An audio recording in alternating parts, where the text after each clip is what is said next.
والي ولاية سكيكدا توبخ عضو بالمجلس البلدي لبلدية فلفلة خلال معاينتها لمشروع الإنارة العمومية. شاهد الفيديو. شوف مانيش نزيد سهرة، كنا نهار السبت ما نصيبش حنا لونتربريز تاع الكابل، وين راه؟ يلعب بيكم ولا كي هو يحكم فيكم ولا انتم تحكموا فيه؟ شكون يحكم في المقاول؟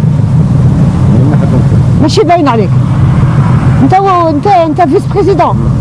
سبحان الله، فيس بريزيدون يحكم فيك المقاول، يعطى دي زونجاجمون قدامي، قال لي مادام نهار السبت ما تصيبينيش، سيبيني بوزيت الكابل، وراه الكابل.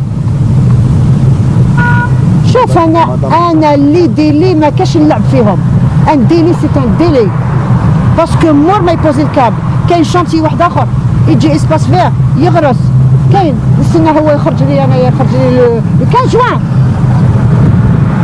عيط له يجي يخدم هنا، عيط له دوك راني هنا يجي يبوزي الكابل. اليوم ما نصيبوش، إليا ان ديكالاج، قلنا اليوم يخدم الاسباس فيه.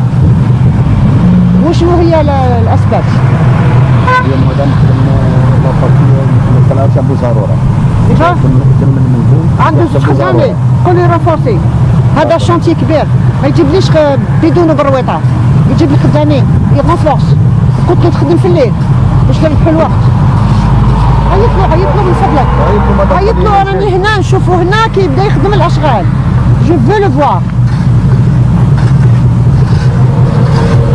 انتم ولفتوا في سكيكدا غير في الكواغات، المواطن سكنتوا في الكواغات، الاشغال درتوهم في الكواغات، الالتزامات في الكواغات، وفي الميدان لا حياة لمن تنادي. لازم تتغير الطريقة.